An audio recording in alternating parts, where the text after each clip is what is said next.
rojo, pero también gris a nivel del tono que tienen hoy las noticias internacionales, esta decisión de Rusia de invadir Ucrania, que tal vez no sorprende, pero que en definitiva nadie quería. Vamos a repasar una crónica de los hechos y luego analizamos el tema aquí, en esta Boca en News.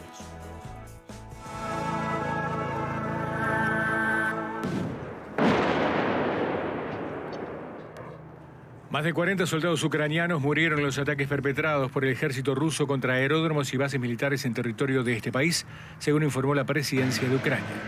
Pese a todo, Rusia no ha logrado socavar el potencial defensivo de las Fuerzas Armadas, afirmaron fuentes de Ucrania. El ejército de ese país denunció que Rusia no solo atacó infraestructura militar, sino también martilló poblaciones donde se habrían producido muertos entre los civiles. El presidente de Ucrania, Volodymyr Zelensky, anunció la ruptura de relaciones diplomáticas con Rusia tras la agresión ordenada por el jefe del Kremlin, Vladimir Putin. Además, aseguró que el gobierno está ya repartiendo armas entre todos aquellos que lo deseen para defender el territorio nacional del invasor ruso. De cada ciudadano depende el futuro del pueblo ucraniano, dijo.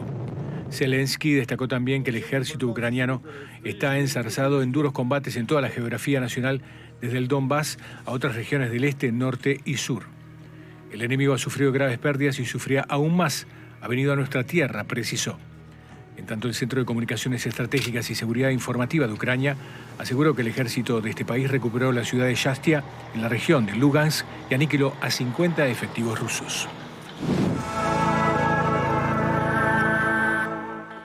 Y realmente es mucha la información que estamos recibiendo por estas horas que creo que todos manejamos, pero lo que se necesita es comprender realmente la dimensión de lo que está sucediendo allí en Ucrania, de esta decisión de Rusia de invadir el territorio. Ya son unas cuantas horas de invasión. Veíamos allí en esta crónica decenas de personas fallecidas y siempre es enriquecedor el contacto con Susana Mangana, analista internacional, docente de la Universidad Católica, actualmente investigadora doctoral en el Instituto de Derechos Humanos de la Universidad de Deusto, en Bilbao, pero que además la encuentra esta situación allí en el País Vasco. Susana, muchas gracias por este contacto y ya te consultamos, primeras reflexiones acerca de lo que está sucediendo.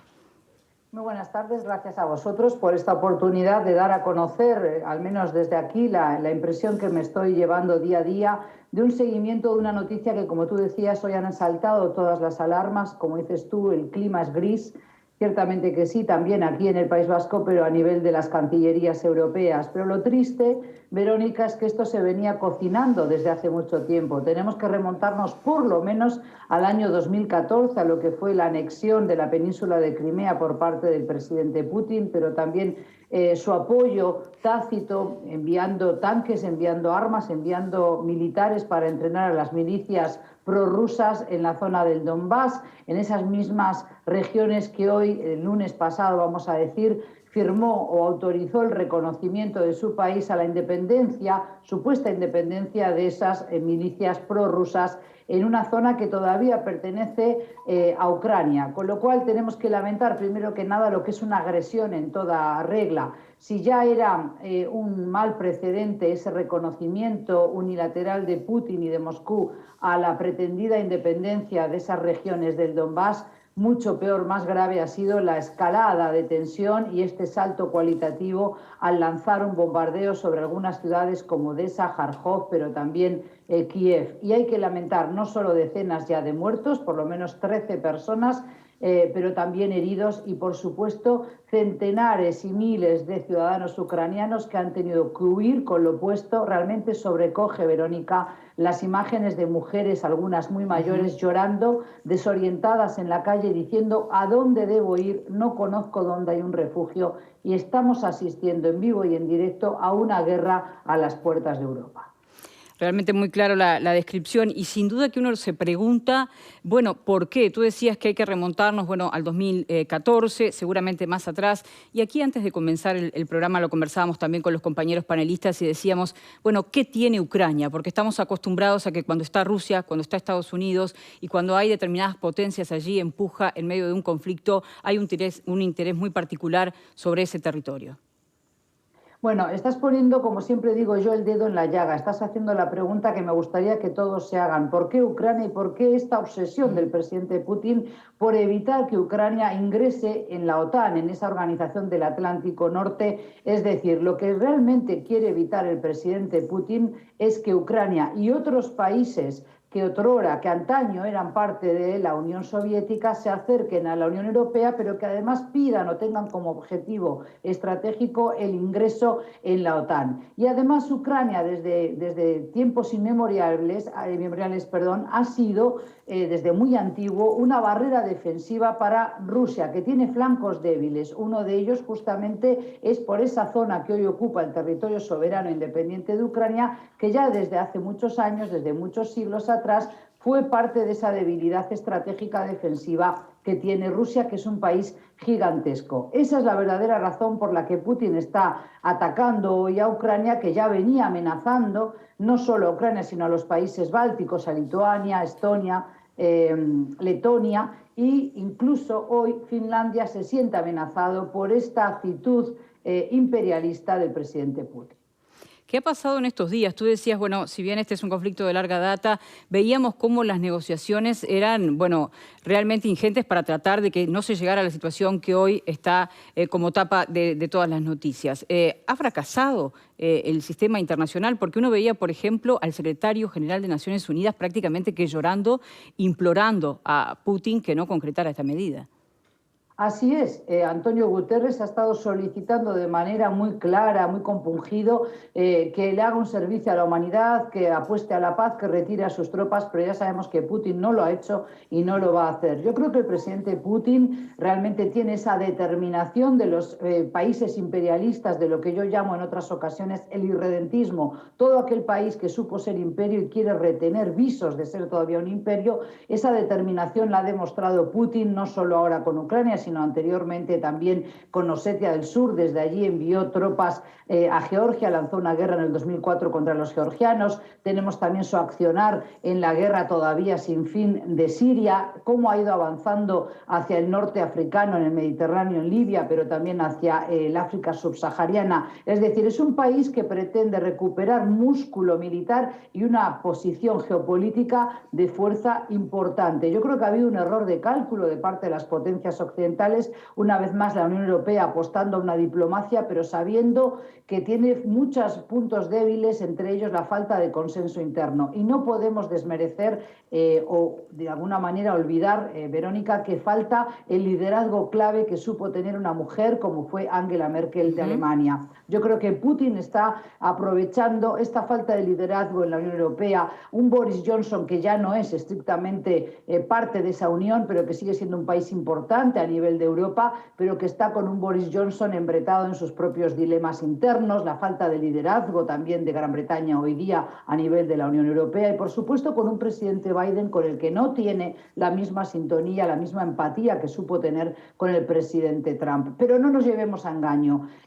Ya venía amenazando con anexionarse, con reconocer la independencia de estas regiones separatistas del Donbass en el este de Ucrania. Lo que vemos ahora es una agresión en toda regla. No hay que dejarse engañar. Aquí tenemos una guerra híbrida. ¿Qué quiere decir esto, Verónica? Que se está utilizando métodos tradicionales de guerra, bombardeo, envío de misiles, pero también de soldados, de tanques blindados a Ucrania, pero también hay una guerra de narrativas, de desinformación, de bulos, de lo que llamamos fake news. Entonces, lamentablemente, yo lo que creo es que el presidente Putin está utilizando el territorio de Ucrania para asestar un duro golpe a la Unión Europea, para que no siga negociando con ningún otro país que antes pertenecía a la esfera moscovita en etapa de la Unión Soviética y de esa manera obtener garantías y la seguridad de que ninguno de esos países, por ejemplo Bielorrusia, pertenecerá jamás a la OTAN. Yo creo que ese es realmente el objetivo que busca Putin y bueno, tiene ya una edad, tiene unas obstinaciones que lo está dejando muy claro de que quiere llevar adelante ese proyecto de devolver grandeza, ya la tiene militarmente hablando, grandeza a Rusia y lo está consiguiendo lamentablemente a expensas en este momento del pueblo ucraniano.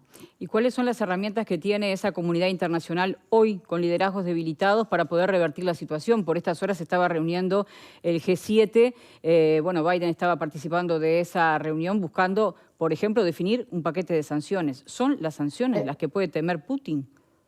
Efectivamente, los aliados occidentales hoy a las 20 horas de aquí, de España, van a estar reuniéndose, o 20 horas, sí, podemos decir en Europa, en casi todos los países de Europa, se van a estar reuniendo para poder consensuar un paquete de sanciones punitivas, no solo para Putin, sino también para los 351 diputados del Parlamento, de la Duma ruso, pero también algunos de los grandes bancos rusos. Es decir, quieren ir escalando en esas sanciones para seguir teniendo margen de maniobra. Va a haber una repercusión importante a nivel económico también para Rusia. Evidentemente se le va a prohibir el acceso a tecnología sensible, tecnología que necesita para seguir siendo una potencia militar, pero yo creo que Putin ha sido muy astuto, muy listo en estos últimos años, ha ido diversificando su dependencia del dólar, ha ido negociando con otros países. Hoy mismo, mientras estaba bombardeando ciudades como Odessa, como Kharkov, como Kiev, estaba almorzando con el primer ministro Imran Khan de Pakistán. Es decir, ahí vemos cómo se están reorganizando, recomponiendo las relaciones internacionales.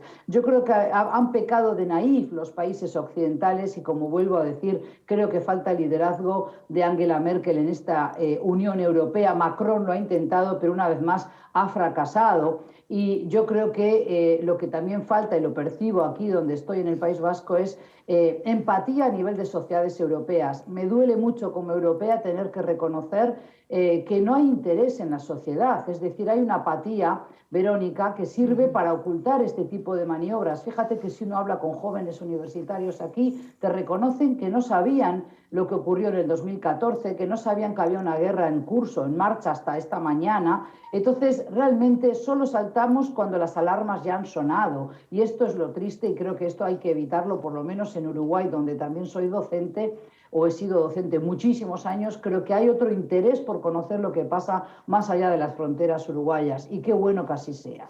Hoy algunos titulares hablaban de la peor crisis política desde la década del 40 en Europa. ¿Eso no va en sintonía con esa preocupación que tú dices que no adviertes en la población?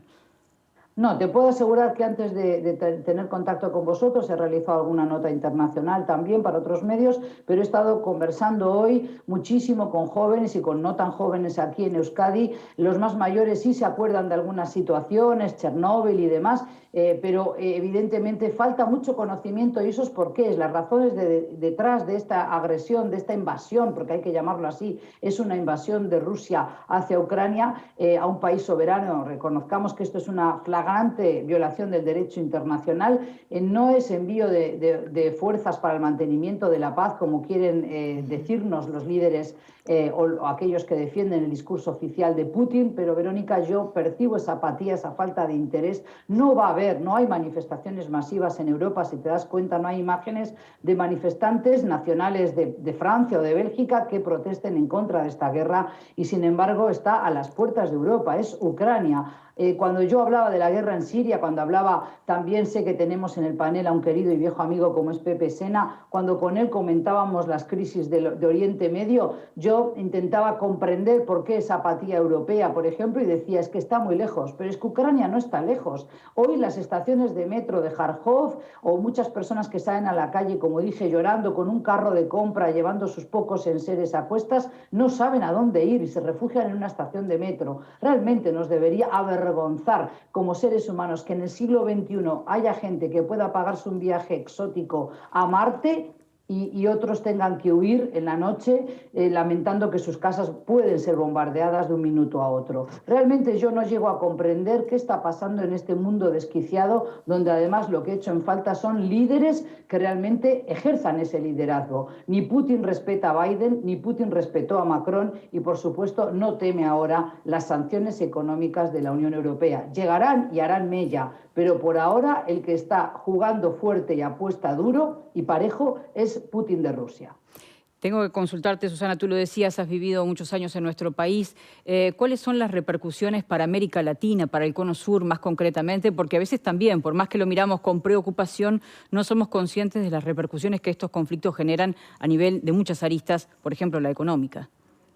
Bueno, efectivamente, en el plano económico va a haber una repercusión, ya la ha habido, es decir, se han desplomado muchas de las bolsas a nivel internacional, pero también se ha elevado el precio del barril del petróleo, tenemos la dependencia de Alemania del gas, del carbón ruso y por supuesto que también tenemos, eso es Alemania, pero hay países en América Latina que tendrán que tomar posición respecto a este conflicto. Hay algunos pocos países que son prorrusos, como pueden ser Nicaragua, puede ser Cuba, pero por supuesto también tenemos otros que no van a estar del lado de Rusia, sino que van a tener que tener en cuenta su vínculo y su relación bilateral con Estados Unidos, con la Unión Europea, y yo creo que va a primar ese interés de ponerse del lado de las potencias occidentales que le están pidiendo hoy a Putin que retire sus tropas, que no siga agrediendo a la población ucraniana, que no siga bombardeando, porque se nos está diciendo que están bombardeando solo y exclusivamente objetivos militares, y las imágenes que nos llegan de corresponsales que están allí narrando esto en primera persona y a pie de calle entrevistando a los ciudadanos ucranianos no son objetivos militares, son personas como tú y como yo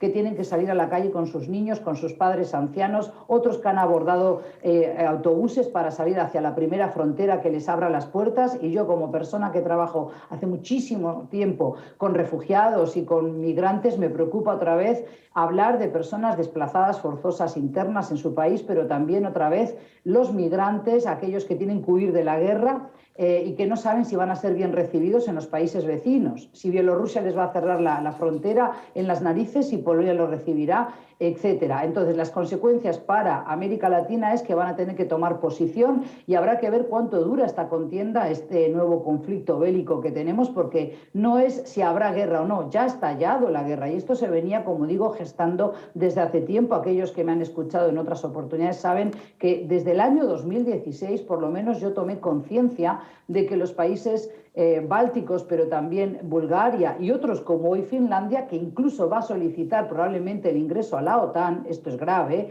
es decir, esto demuestra la preocupación de Finlandia, un país que se considera siempre neutral a nivel de Europa en este tipo de conflictos. Pues entonces desde el año 2016 yo vengo repitiendo por activa y por pasiva que Putin tiene una actitud imperialista hacia lo que eran su patio trasero, las potencias que pertenecieron también, porque militarmente son potencias algunas de ellas, a la Unión Soviética, pero claro, que hoy están en una posición asimétrica con la fuerza militar que exhibe Putin. Con lo cual, para América Latina no son tampoco buenas noticias, por eso es importante informarse.